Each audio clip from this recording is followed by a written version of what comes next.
If your Google Drive is getting flooded with unwanted files, random folders, or spam shares from people you do not know, this video is going to help you fix that fast. In this tutorial, I'm going to show you how to block Google Drive spam step by step so you can stop suspicious users from sharing with you again and keep your drive a lot cleaner and safer. If you find this helpful, make sure to hit the like button and subscribe for more simple tech tutorials just like this.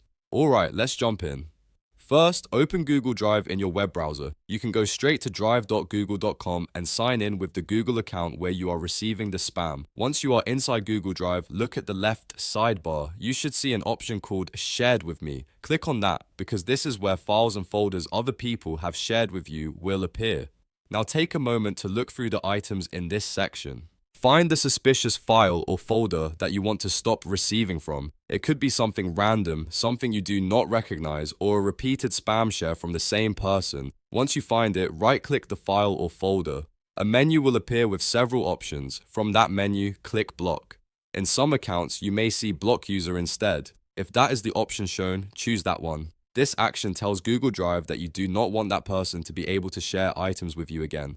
After that, Google may ask you to confirm your choice. Go ahead and confirm the block. This is the important part, because once you confirm it, that user will be prevented from sending you more shared files or folders in the future. If you want to be extra safe, you can also review your Shared with Me section again and remove or ignore any other suspicious items from the same source. Blocking the spammer is the best way to stop the problem at its source instead of dealing with it over and over again. And that's it. You've now learned how to block Google Drive spam in just a few clicks. This is one of the quickest ways to protect your inbox-style shared drive space from unwanted files and random shares. If this tutorial helped you out, please give it a like, subscribe for more easy Google tips, and I'll see you in the next one.